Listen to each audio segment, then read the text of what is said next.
굉장히 쉬워요. 대단히 쉬워요. 네. 그래서 그냥 그 동화책 읽듯이 읽어 나가면 됩니다. 재밌어요. 그리고 그 처음에 나오는 게 형벌의 정의가 나와요. 그래서 그 형벌의 정의가 어디부터 어디까지 나오냐면 여기부터 여기까지 이게 바로 형벌의 정의입니다.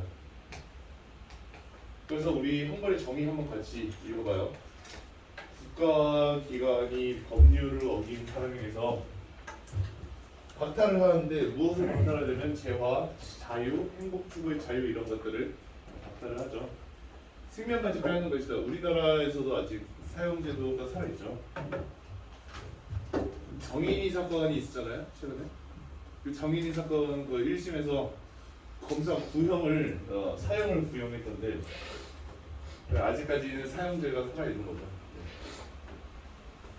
그래서 주범 위반자가 피해자한테 고통을 줬듯이 그걸 되돌려주는 거죠. 그 위반자한테 고통을 되돌려주는 거다. 근데 여기서 형벌은이라고 나오는데 형벌은 법 규범 위반에 대해 현실적으로 빈번하게 행해질 대표적인 사회적 대응이다. 형벌은 그러니까 사회적 대응이 그래서 이 사회적 대응의 반대말이 뭐냐면 개인적 대응이 되겠는데 그 정법을 공부하신 분이 있으세요? 정치화법. 아 그래요? 그 혼자서 하면 안 돼요. 그러니까 나라의 도움 없이 혼자서 걔한테 단죄를 하면 안 됩니다. 예를 들어서 저 친구가 나의 지갑을 훔쳐가는 장면을 내가 목격했어. 그럼 그 장면에서 그를 따라가서 뚝배기를 까는 건 상관이 없어요. 왜냐하면 그 현행범에 대한 체포는 대한민국 국민 누구라도 할 수 있기 때문에 오케이? 그리고 체포 중에 상당한 이유가 있을 때는 그 뚝배기를 까도 관계가 없죠. 그런데 그날 새벽하고 3일이 지나고 나서 알았어 내가. 그러면 이제 내가 여기 도끼를 들고 와서 걔 뚝배기 까면 안 돼요. 그때는 알겠죠? 가져가서 튈 때는 상관없는데 나중에 알면은 그 도끼 들고 와서 뚝배기 끼면 안 돼요. 그럼 어떻게 해야 하느냐? 국가기관에 얘기를 해야 됩니다. 경찰에 딱 얘기를 해가지고. 근데 그게 아니라 혼자서 가가지고 문 딱 두드리고 야 내놔 이러면 이제 그 처벌받습니다. 그 사적으로 대응을 하면 안 돼요. 반갑습니다. 많은 법학자들이 형벌을 어떤 근거에서 정당화될 수 있는가라는 질문의 답을 찾기 위해서 노력을 해왔죠. 그래서 이 첫 번째 문제는 이렇게 끝나잖아요. 그래서 형벌이라고 하는 것을 어떻게 정당화할 것인가? 형벌은 그러니까 그 얘한테 고통을 주는 거잖아요. 얘한테 고통을 준다는 것이 어떻게 정당화될 수 있을까? 그것 중 하나가 이제 응보주의 형벌론이라는 겁니다. 오케이? 자, 그러면 체크해도 갑시다. 하나가 응보주의 형벌론인데, 근데 이 응보주의 형벌론 이게 뭐라고? 정당화 이론이다. 뭘? 형벌을 정당화하는 것이다. 근데 보세요, 이 행위자라고 하면은 이거는 규범 위반자라는 거랑 똑같습니다. 규범 위반자 이렇게. 규범 위반자가 과거에 어떤 상태에서 어떤 그릇된 행위를 했다는 그 자체가 그에게 형벌을 가하는 것을 정당화한다. 그러니까 뭐냐면 어떤 그릇된 행위를 했으니까 그가 이제 형벌을 받을 수 있다라고 하는 겁니다. 그릇된 행위를 했으니까. 이는 행위자의 행위가 그 행위자로 하여금 그 행위의 정도의 알맞는 형벌을 받게 만들기 때문이다. 그러니까 행위 때문이다. 이 행위라고 하면 그릇된 행위겠죠, 요거랑. 그럼 정리해 봅시다. 예전에 그릇된 행위를 했어. 그릇된 행위를 했다는 그 사실 자체 때문에 처벌을 받는 것이다. 이렇게 된다고요. 자, 그래서 그 행위의 정도에 알맞은 형벌을 받게 만들기 때문이다. 그래서 끊고 응보주의 형벌론에서는 이를 행위자의 행위가 형벌에 응부를 갖는다. 자, 응부를 갖는다는 게 뭐냐면 이거 한번 정리해 볼게요. 응부를 갖는다. 그러니까 당연히 그렇게 된다는 뜻입니다. 행위자의 그런 행위가 당연히 형벌을 받게 되는 것이 된다. 그 행위 자체가 있으신가요? 네, 그 행위 자체가 그렇다는 거죠. 이런 다 팔리는 하나 나왔다. 있으세요? 다 팔렸다. 그 다음부터는 없어요. 지금부터는 너희들 책 좀 잘 갖고 와. 너 어디 갔어? 너 책? 교실에 두 곳에 있습니다. 아 그래? 알겠어. 이제 진짜 없어. 그래서 형벌의 응분을 갖게 만드는 사실은 행위자가 타인들에게 가한 해다. 그러니까 이 행위가 어떤 행위냐면 타인들한테 해를 당하는 거죠. 해. 자, 이해해 보세요. 그러니까 이 행위 자체가 형벌의 응분을 받는다고 했잖아요. 근데 왜 그러냐라고 했으면 타인한테 해를 줬으니까 그 해가 형벌로 돌아오는 거죠. 그런데 대부분의 응보론자들은 자 여기서부터 나오는 건 예외가 나옵니다. 타인들한테 해를 줬어요. 그렇게 해를 줬다고 해도 여기 이 부분 이게 이제 뒤에서 보기 박스에서 나옵니다. 이게 뭐냐면요. 응보론자에서 나왔던 자 응보론자에서 그 응보론 응보주의 형벌론에서 나왔던 그 예외 사항. 그리고 알아두세요. 이 예외 사항은 어디서 나왔다고요? 응보론적 형벌 응보주의 형벌론에서 나온 것이다. 근데 그걸 읽어보면은 자 몇 가지가 있어요. 무지나 실수로 인한 것, 위급한 상태에서 자기나 타인을 보호하기 위해 어쩔 수 없이 행한 것, 이런 것들이 형벌의 응분을 갖게 할 수 없다. 근데 주의해야 되는 건 형벌의 응분을 가지지 않는 것뿐입니다. 그러니까 예를 들어서 그 사람이 쓰러져 있었어요. 그래가지고 가서 그 CPR을 했습니다. CPR 해서 갈비뼈가 다 작살이 났어요. 그리고 작살이 쉽게 난다고 하죠, 갈비뼈는. 그리고 그 사람은 나의 CPR 행위 덕분에 살아남았습니다. 그래서 이제 병원에 갔어. 근데 그 사람이 날 고소를 했어. 그러니까 형사 고소를 하면 기각됩니다. 근데 민사 고소는 먹혀요. 그래서 내 갈비뼈를 박살낸 것을 나한테 손해배상해라 라고 하면은 손해배상할 의무가 생깁니다. 뭔가 웃기죠? 네. 그래서 그 형벌을 받지 않는 이유는 그것을 이제 법에서는 위법성이 조각된다 이런 말을 하는데, 근데 위법성이 조각된다라도 민사행위 그러니까 민사상의 책임을 져야 합니다. 근데 이거는 형벌 얘기잖아요. 그렇죠? 그러니까 이런 것들이 피할 수 있는 것은 뭐냐면 형벌을 피할 수 있는 겁니다. 다른 걸 피하는 게 아니라. 알겠죠? 그래서 형벌에 응분을 갖게 할 수 없다. 좋아요. 이들은 이 형벌의 응분을 근거 짓는 사실을 뭐라고 보냐면 행위자의 도덕적 악함으로 본다. 자, 응분을 근거 짓는 사실 뭐라고요? 응분이 바로 행위자의 도덕적 악함이다. 자, 그러면 여기서 그 행위자의 도덕적 악함이 그 뒤에 나오면 악한 마음을 가지고 도덕적으로 그릇된 행위. 그러면 이것을 했을 때 책임을 진다. 그 책임이 응분이 된다. 자, 그러면 이 응부주의 형벌은 우리가 정리를 해보자면요. 맨 처음에 나오는 것이 뭐냐면 행위자의 도덕적 악함이겠죠. 그러면 행위자의 도덕적 악함에서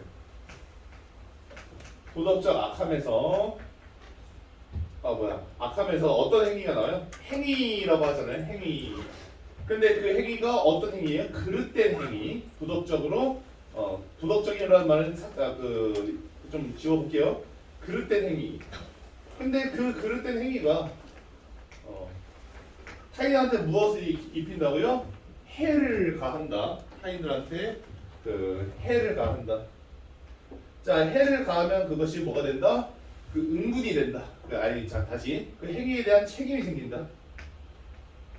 자, 이렇게 정리할 수 있죠. 그러면 이렇게 책임이 생기면 그 책임으로부터 무엇이 나온다? 그 형벌의 응분이 생긴다. 형벌의 응분. 우리가 이렇게 볼 수가 있겠죠. 이렇게가 바로 응보주의 형벌론이죠. 그런데 여기서 우리가 보면은 그 여기 예외 사항이 있죠. 무지나 실수로 인한 것, 위급한 상태. 이런 것들은 그릇된 행위일 수는 있죠. 오케이? 무지나 실수로 그릇된 행위를 할 수 있고, 그리고 그 그릇된 행위의 결과 해를 입힐 수도 있겠어. 그런데 무지 실수, 위급한 상태 이런 것들이 행위자의 도덕적 악함 요 단계에서 빠져나가는 거잖아요. 무지 실수라고 하면 도덕적 악함이 아니죠. 그렇기 때문에 여기서 빠져나가기 때문에 여기 형벌의 응분을 갖지 않는 겁니다. 아시겠죠? 그러면 그 다음에 그 여기서 또 뭐 전통적 응보론자 나오고 그 뒤에 내용도 한번 같이 봅시다. 네.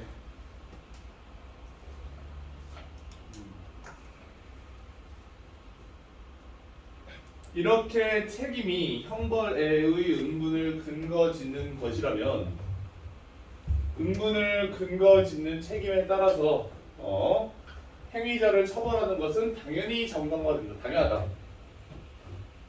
근데 전통적 응보론자가 있어요. 책임에 따른 처벌을 정당화하기 위해서 시정적 정의를 내세운다. 자, 시정적 정의 얘기 나오고 그 다음에 여기서부터 여기까지가 시정적 정의의 정의고 알겠죠? 자, 그러면 이렇게 볼게요. 시정적 정의가 뭐냐면 기존의 어떤 정의로운 상태가 파괴되었다. 그래서 그에게 가해지는 형벌이 그 정의로운 상태를 회복시킨다. 그러니까 해를 가했다는 것은 정의로운 상태를 파괴한 거죠. 오케이? 파괴했으니까 그 정의로운 상태를 회복시키기 위해서 형벌이 필요하다. 더우세요? 뒤에 에어컨 켜세요. 그러면 에어컨 있습니다. 그거 해가지고 한 25도 정도로 키면은 평화가 행복하고 평화가 없습니다. 한 19도로 어제 켜보니까 평화가 깨지더라고요. 네. 그러니까 정의로운 상태가 확인되지 않을 수 있어요. 네. 그래서 전통적 응고론자라 평가받는 플라톤이 나옵니다. 플라톤에 따르면 범죄를 저지르기 전에 행위자는 인격적으로 보았을 때 균형과 안정을 이룬 상태다. 그러니까 범죄를 저지르기 전 행위자예요. 사회 말고 행위자가 인격적으로 이것을 이뤘었는데 근데 범죄를 저지름으로 인해서 그래서 죄에 의해서 이런 상태가 파괴된다. 행위자의 상태가 파괴된다는 거죠. 그죠? 그래가지고 행위자에 대한 처벌이 행위자의 인격을 원래 상태로 회복시킨다. 자, 그러면 여기서 플라톤이라고 하면 뭐라고요? 이 플라톤은 행위자의 초점 맞죠? 그래서 행위자의 인격이 원래는 좋은 상태인데 근데 죄로 인해서 이런 걸 파괴시키니까 형벌을 딱 때리면 원래 인격으로 돌아간다라고 하는 거죠. 알겠죠? 자, 하지만 플라톤의 이런 입장은 이라고 하면 여기까지가 플라톤 얘기가 나오고요. 플라톤 얘기 끝나자마자 하지만이 딱 그어지면서 그럼 여기서 비판을 받죠? 플라톤의 입장에 대한 비판이 나옵니다. 그러니까 플라톤의 입장이 어떻게 비판이 되냐면 자, 한 가지 이렇게 첫 번째 비판점이 있고 그 다음에 자 이렇게 두 번째 비판점이 있습니다. 첫 번째 비판점은 뭐냐면 죄를 형이사적 실체로 간주한다. 그러니까 죄라고 하는 것이 어떤 철학적 실체를 가지는 무엇이다 라고 간주를 한다. 그리고 행위자 형벌을 통해 받는 고통이 실체로서의 죄를 없앨 수 있다라는 형이사적 가정. 이거 무슨 말이냐면 어떤 죄라는 게 사람 안에 딱 생겼어. 그러면 형벌을 받으면 그 죄가 싹 사라진다라는 가정을 하는 거죠. 그러니까 문제가 있다. 그 다음 시정적 정의에 입각한 응보주의자들이 있어요. 이 응보주의자들은 현대에도 있다. 현대에도 있는데 그것이 뭐냐면 회복적 응보주의자입니다. 자, 그러면 이번에 또 나온 거 회복적 응보주의자가 나온 거고 또 우리가 이 글이 지금 가에서 어떻게 나아가고 있었냐면 형벌 얘기에서 응보주의자 나왔죠. 응보주의자에서 시정적 응보주의자 나왔죠. 플라톤밖에 안 나왔어요. 그 다음에 이 시정적 정의에 입각한 응보주의자들이 현대로 넘어올 때 플라톤이 옛날이잖아요. 옛날 플라톤이 현대로 넘어올 때 그것이 그 시정적 응보주의자가 같은 시정적 응보주의자입니다. 그죠? 그 시정적 응보주의자가 현대로 넘어오면서 회복적 응보주의자라고 불리는데 자, 이것이 사회의 구성원들이 평등하게 자기 욕구를 일정 정도씩 억제하는 부담을 지기로 했다. 그러니까 내가 저 사람의 뒤통수를 보니까 겁나 때리고 싶게 생겼어. 그런 뒤통수 있잖아요. 학교에서 보면 야 진짜 때리고 싶다 이런 뒤통수 같이 있지 않나요? 또 나만 나쁜 사람이 되는 건가? 아니야, 꼭 있다고. 뒤통수를 딱 보면은 이게 탁 해가지고 싹 문지른 다음에 하면은 어떻게 녹음됐을지가 궁금한데 어떻게 이러면 되게 손에 쾌락이 죽여줄 것 같은 그런 뒤통수가 있습니다. 왜 하선양 왜 유명군의 뒤통수를 찾아보시나요? 예, 선생님 보고 있다가 하고 이러고 앞으로 보는데 알겠습니다. 네. 그런데 그 욕구 억제해야 되잖아요. 그 욕구를 억제해야 되는데 위반자는 이런 부담을 감수하기를 법에서 진짜로 특별히 까거든요. 그래서 다시 부담을 가하는 거야. 그러니까 부담이 있었잖아. 어떤 부담에 자기 욕구를 좀 억제해야 되는 부담이라는 게 있었잖아. 근데 이 부담을 얘가 내려놔서 지 맘대로 행동하는 거잖아, 그렇지? 그러면 얘한테는 지금 부담이 있어 없어? 없잖아. 그럼 부담이 없으니까 어떤 부담이라도 주겠다? 형벌 부담이라도 주겠다. 알겠죠? 다시 여기 읽어보면은 이 부담을 지기로 했는데 이 부담을 거부해버렸으니까 어떤 형벌로서의 부담이라도 준다. 그러면 일정 정도의 부담을 다시 가지게 되는 거죠. 오케이. 그에 의해서 초래된 부담의 잘못된 분배를 다시 옳은 상태로 되돌린다. 무슨 말인지 알겠습니까? 이런 부담을 새로운 부담을 준다는 거죠. 자, 이들은 전통적 음모론자들과 달리 여기서 보세요. 형이상학적 가정에 의존해서 시정적 정의를 해명하지 않았다. 그러니까 플라톤과의 차이점이 있죠. 이게 바로 플라톤과의 차이점. 근데 플라톤이라고 하면 전통적 음모론자니까 어쨌든 이거 차이점을 정리하는 이유는 플라톤과 얘는 모두 이럴 수가 있잖아요. 그런데 시정적 정의 실현은 위반자 개인의 상태에 국한시켜 바라보고 있다는 문제점이 있다. 자, 근데 여기서 이거 시정적 정의 실현은 국한시켜 바라보고 있다는 문제점, 이거 플라톤과의 공통점이 있죠. 공통점이죠. 왜냐면 플라톤도 죄가 있었고 그 죄를 이렇게 행위자 내부에 있는 죄를 이렇게 하는 거잖아, 그렇지? 그렇죠? 그러니까 되돌리는 거죠. 그러니까 플라톤에서 좀 발전해가지고 플라톤과의 차이점이 생기기도 했어요. 그게 뭐라고요? 그게 바로 그 형이상학적 가정에 의존하지 않는다는 거. 형이상학적 가정은 두 가지가 있었죠. 위에서 죄란의 형이상학적 실체, 그 다음에 그 형벌을 받으면 그 죄가 없어진다는 형이상학적 가정, 그죠? 근데 그것은 더 이상 안 해요. 그런데 문제가 뭐라고요? 죄라는 것, 그런 것을 행위자 내부에 국한해서 바라보고 있다는, 그럼 그것이 시정적 정의 자체의 한계라고 볼 수가 있겠네요. 오케이. 그리고 플라톤과 회복적 음모주의자들의 차이가 있는 것이고, 그러다 보니까 타인의 범죄로 인해서 부당한 고통받는 피해자를 고려하지 않고 있는 한계. 자, 그러면 여기서도 마찬가지로 피해자를 고려하지 않고 있다는 한계. 이것도 이거 두 가지가 이거 원, 투가 공통점이 될 수 있어. 그러니까 시정적 정의 자체에 한계가 될 수 있다. 왜요? 시정적 정의라는 게 여러분 다시 되돌린다는 거죠. 정의로움을. 그런데 선생님이 아까 주의하라고 했던 게 있었죠. 어떻게 잘못 읽을 수가 있다고? 시정적 정의를 사회의 정의로움을 되돌리는 거라고 잘못 읽을 수가 있다. 그런데 여기 딱 나와 있었죠. 사회의 정의로움이 아니라 행위자 내부의 정의로움이었어요. 오케이? 행위자 내부의 인격적인 거. 그런데 그것이 죄로 인해서 앞에 그 정의가 깨지잖아요. 그래서 형벌이라고 하는 것은 행위자 내부를 다시 정의롭게 되돌리는 거야. 사회를 고려하고 있는 게 아니야. 피해자를 고려하고 있는 게 아니야.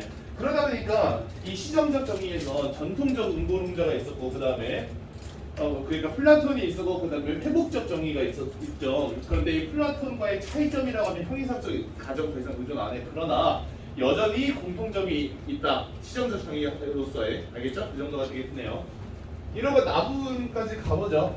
잘 읽으니까. 자, 그래서 이 형벌에 대한 정당화 이론이 과거 지향적 입장이랑 미래 지향적 입장이 있다. 자, 그러면 여기 이렇게 나뉘고, 그 다음에 이렇게 나뉘죠.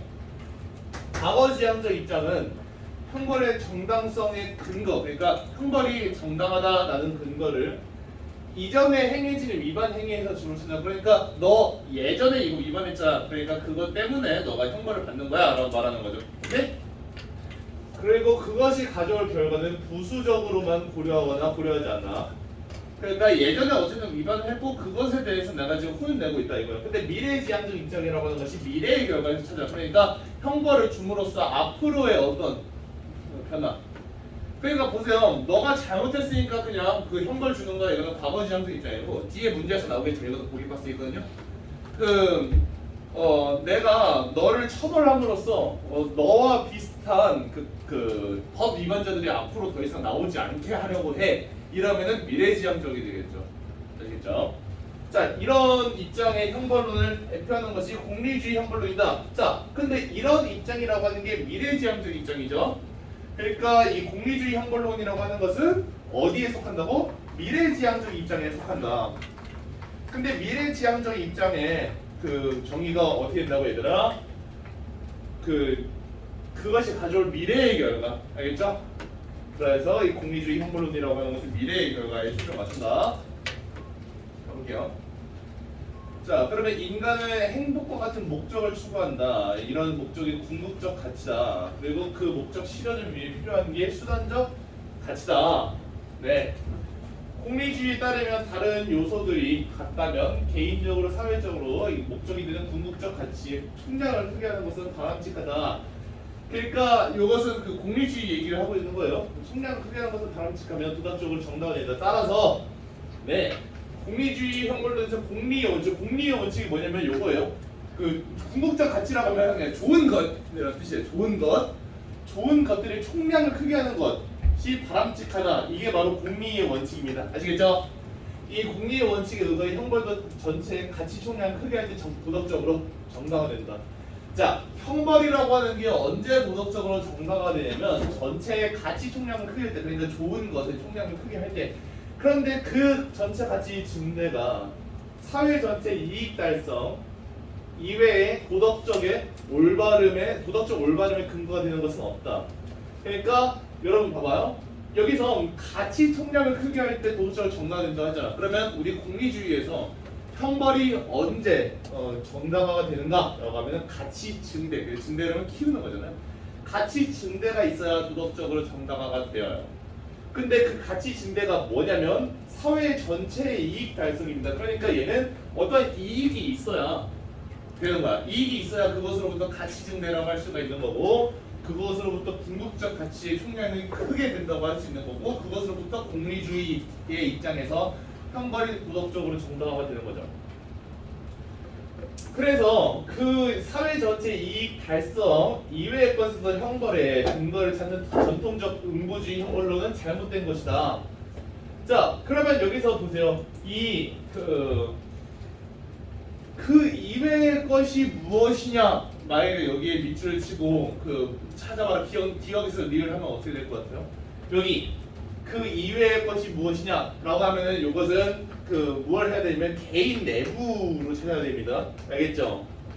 응보주의라고 하는 것이 뭐였습니까? 응보주의는 응분이라고 했잖아요. 그 응분이라고 하면 아까 요거였잖아요. 자, 그러면 거기서 응보주의에서 또 응보주의의 파들이 나뉘는데 어쨌든지 간에 뭔가를 되돌린다는 것. 그런데 그것이 사회 전체 이익으로 바로 연결되지 않는다면 없다. 그것은 이제 좀 올바름이 없다라고 보는 거죠.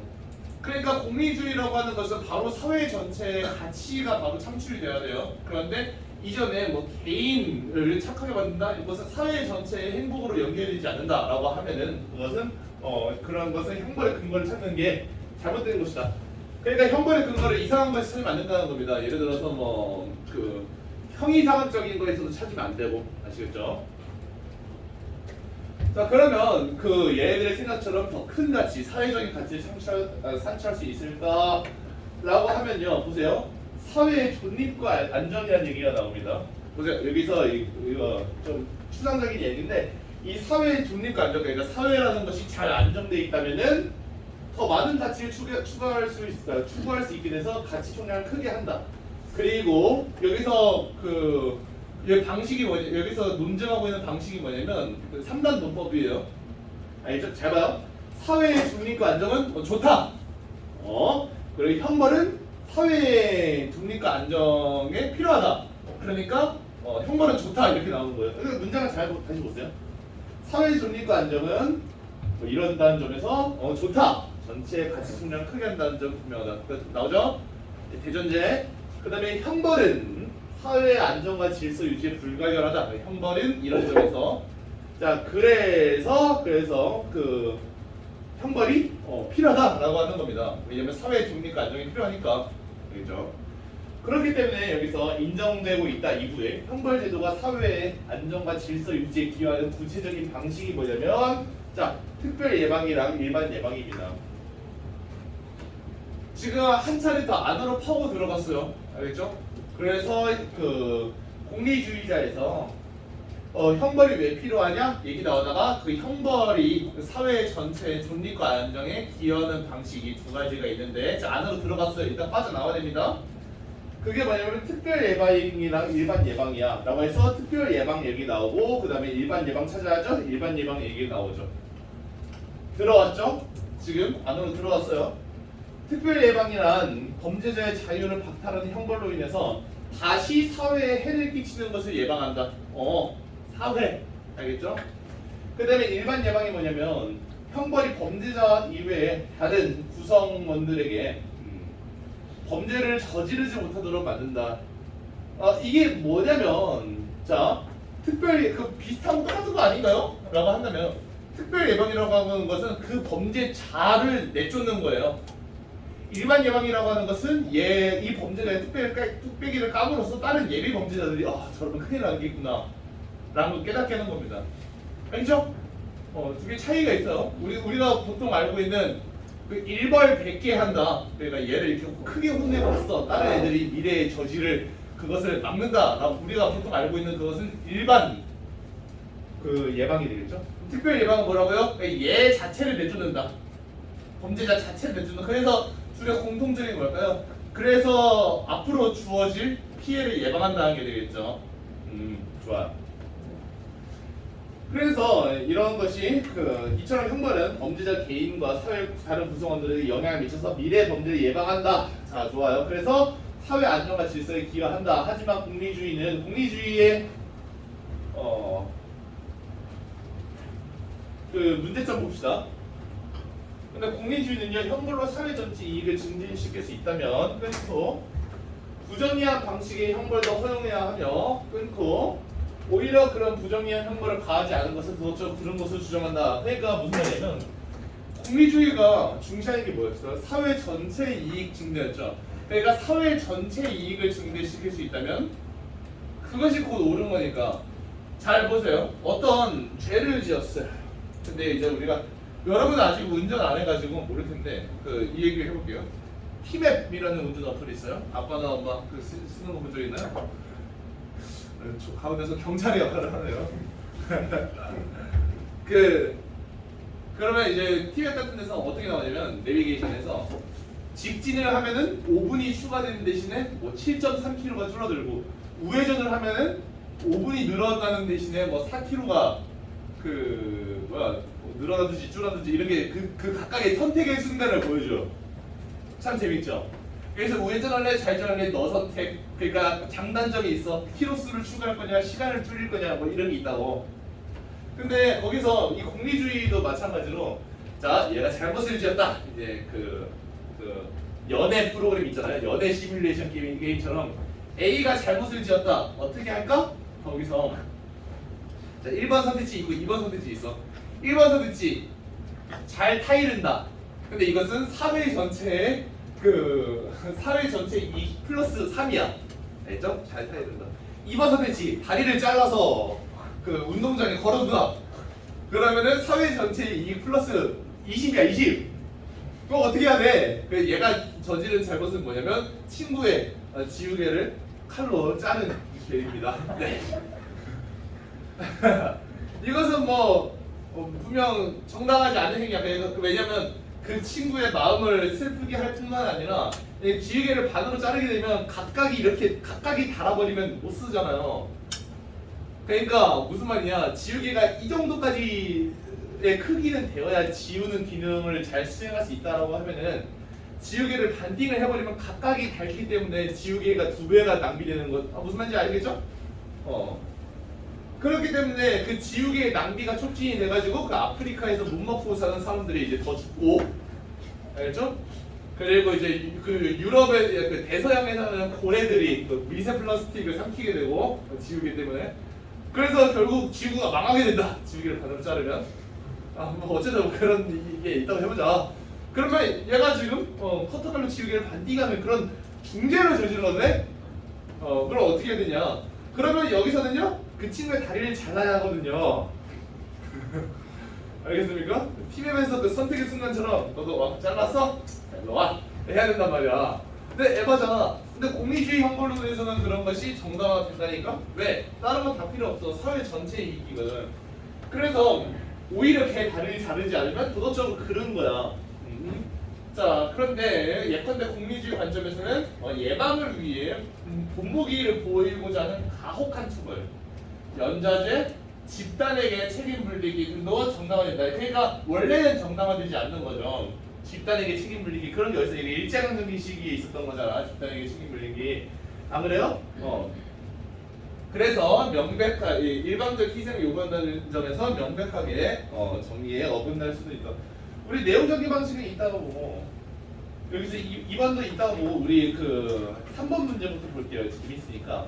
기업과 니은의 입장이라고 했어요. 자, 기업을 한 번만 더 보면은 기업은 음보주의 형벌론입니다. 그래서 그릇된 행위 알겠죠? 그런데 음보주의 형벌론에서 그 무지실수 이런 얘기도 나왔다는 점. 그다음에 공리주의는 뭐라고요? 공리주의는 자 다시 미안합니다. 공리주의가 여기 있네요. 네, 공리주의가 바로 미래지향적 입장이었습니다. 그래서 공리주의 입장에서 더 특별한 얘기가 뭐가 나왔다고요? 일괄백계식. 앞으로 좀 이런 일이 일어나지 않게 앞으로 위반자가 나오지 않게 좀 희생시키는 거 그런 얘기가 있었습니다. 우리 그럼 여기서 문제를 한번 보면은 A부터 볼게요. 자, 새로운 법이 시행된 초기의 법을 더 엄격하게 집행해 일괄백계죠. 앞으로 위반자가 나오지 않게. 그러면 이거는 앞으로잖아요. 그죠? 앞으로 얘기잖아요. 미래지향적이죠. 그러니까 이거는 니은이 되겠죠. 쉽죠? 재밌죠? B. 촉법소년이 미성년자를 이루는데 자 무지 얘기 나오면 바로 그 기억으로 가져야겠죠? 왜냐면 그 무지나 실수에 의한 것 아까 기억나시죠? 음보주의 쪽에 있었던 겁니다. 자 그러면 이제 다시 C를 봐요. 이 C에서 그 폭풍우를 만나서 긴급 대피를 했습니다. 자 그럼 긴급 대피 이것도 어디 나왔던가요? 기억이 나왔던 거죠? 잘했어요. 그러면 기억에 BC 들어가고 니은에 A 들어가면 BC, A 답은 5번이 되겠네요. 재밌죠? 자 3번 롤스가 왜 또 나와? 자 하지 말자. 우리 1번 다시 1번부터 다시 들어갑시다. 자 내용 전개 방식이라 했다. 내용 전개 방식. 그러면 1번부터 갈게요. 가는 형벌이 사회 전체에 미치는 경제적 효과에 대한 주장을 사회 전체에 미치는 것은 음보가 아니라 여러분 공리였죠? 여기서부터 벌써 땡땡이가 되는데 이건 특정 개인에게 미치는 부정적 영향이다. 근데 부정적 영향 얘기가 음보주의에서 있었는지 모르겠지만 어제는 1번은 그거 봅시다. 2번 형벌의 역할에 대한 관점이 변하는 과정 당대 시대상 이런 거 없었죠. 자 3번 나는 가와 달리 특정 입장의 형벌론 진 사상가 구체적 견해 그 견해가 후대에 미친 영향. 자 후대에 어떻게 영향을 미쳤다? 안 나왔습니다. 그렇죠? 그 다음에 4번 가와 나는 모두 형벌의 정당화 이론이 발생하기 위한 사회적 배경 안 나왔으면 답은 5번이겠네요. 이론의 핵심 내용 그 다음에 문제점 괜찮네요. 문제점까지 답은 5번 고르고 자 그다음에 우리 두 번째 문제로 넘어갑시다. 가와 나를 통해 알 수 있는 것 이거 일치 문제죠. 1번부터 1번 음보주의 형벌론은 과거지향적 입장을 그러니까 맞는 말인데 왜 그런 거냐면 과거에 그릇된 행위를 했다. 여기서부터 출발하기 때문에 무조건 1번은 맞는 말이에요. 그죠? 자 2번 회복적 음보주의가 뭐냐 피해자를 포함시키지 않자. 회복적 음보주의 모두 시정적 그런 정의가 그거잖아요. 그죠? 플라톤인지 회복적 음보주의인지 그런 거 다 싹 다 그 가해자의 악함을 없애주고 막 그러는 거지 피해자는 고려하지 않는다는 공통점이 아까 있다고 했었죠. 그러니까 2번도 맞는 말이 되겠죠. 자 그다음에 3번 공리주의 미래지향적이죠. 그러니까 미래의 범죄 발생 맞는 말이 됩니다.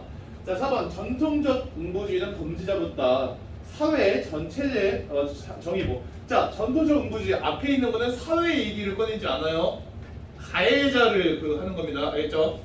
그러니까 사회 전체 얘기 나오는 건 가가 아니라 나죠. 그러니까 전통적 음보주의가 어쨌든 가에 있는 거고 나에 있는 게 공리주의죠. 그러니까 여기 답은 4번 보면 되겠네요. 5번 공리주의에서는 부정의한 방식 형벌 그 공리주의 제일 마지막에 있었던 그 쌤이 약간 다리 자르는 거 얘기한 거죠. 그러니까 맞는 말이다. 자 그러면 이제 3번 했고요. 그 다음에 마지막 4번을 봅시다.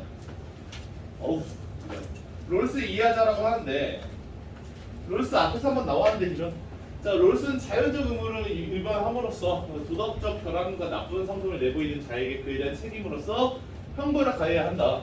자 그렇군요. 자연적 의무라는 말이 있었군요. 근데 형벌을 선택할 때는 형벌이 미래에 발생할 범죄 억제 효과가 있는지 그리고 그 사회 안정과 질서 유지 효과를 최대화할 수 있는지 따져야 한다. 자 이것은 미래에 발생할 범죄 억제 효과, 그 다음에 사회 안정과 질서 유지의 효과라고 하면 공리주의의 내용이 떠오르네요. 그런데 이 가치를 추구하기 위해서 물질적 비용과 정신적 노력이 든다. 그래서 사회 구성원들이 사회적 비용의 공정한 분배 방식에 대해서 논의해서 합의를 이루었을 때만 그 방식으로 분배된 양적인 결과를 정의로운 것으로 수용할 것이다. 그래서 이런 사회적 비용이 드는 형벌이 결국 중요한 말이 뭐겠어요? 얘가 공정한 절차를 통해서 분배적 정의를 실현할 때만 정당화할 수 있다. 오케이? 그러니까 이런 사회적 가치 좋다 이거야. 근데 절차도 중요하다. 이렇게 말하는 거겠죠. 왜 절차가 중요하냐면 형벌을 하기 위해서 물질적 비용, 정신적 노력이 드니까. 그래서 이거에 대해서 적극적으로 합의하자라고 하는 거죠. 그럼 우리 선택지를 봅시다. 1번부터 형벌이 미래에 발생을 할 거야. 그 미래에 발생할 범죄를 억제할 건데 거기에 기여를 할 겁니다. 오케이. 그러면 이 점은 공리주의적 형벌론자와 유사하다고. 좋아. 자, 2번 도덕적으로 악한 행위. 여러분 보세요. 도덕적으로 악한 행위는 응보주의. 그 다음에 미래에 발생할 범죄를 차단하는 것은 예방하는 것은 공리주의죠. 어쨌든 여기서 도덕적으로 악한 행위, 도덕적 결함과 나쁜 행위, 나쁜 상품, 이거는 응보주의랑 비슷하죠. 자, 2번 딱 이렇게 나왔네요. 맞는 말. 자, 3번 사회의 안정과 질서 유지. 이거는 사회죠. 사회니까 공리주의. 여기도 공리주의. 괜찮죠? 아주 깔끔하게 나옵니다. 자, 4번 롤스는 그 형벌 통해 사회적 비용을 줄일 수 있다. 사회적 비용이 든다. 네. 일단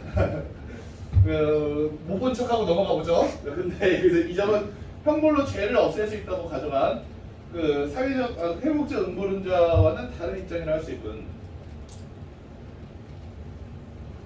일단 그 앞뒤 자체가 맥락이 이상한데, 왜냐면 회복적 응보론자가 형벌로 죄를 없앨 수 있다. 오케이, 맞는 말? 오케이, 맞는 말. 그런데 회복적 응보론자들은 사회에 관심을 가지지 않거든요. 그래서 그 회복적 응보론자가 사회적 비용을 늘린다 뭐 이런 말이 있으면 다른 입장이라고 할 수가 있는데, 회복적 응보론자 얘기에서 사회적 비용 얘기가 한 번도 나온 적 자체가 없으니까 다른 입장이라 하기도 좀 그렇고, 그렇죠? 게다가 이제 형벌을 통해 사회적 비용을 줄일 수 있다. 이거는 그 사회적 비용이 든다라고 했으니까 여러 가지 점에서 틀렸네요. 4번 고릅시다. 자, 5번 롤스는 분배적 정의의 실현으로서 형벌을 정당화하려고 했었는데 분배적 정의. 근데 이 점은 시정적 정의의 실현으로서 형벌을 정당화한 전통적 응보론자는 다른 입장이다. 분배적 정의라고 하면은 이 분배적 정의가 뭐예요? 이런 목표와 정의의 요구를 모두 충족시키는 거죠.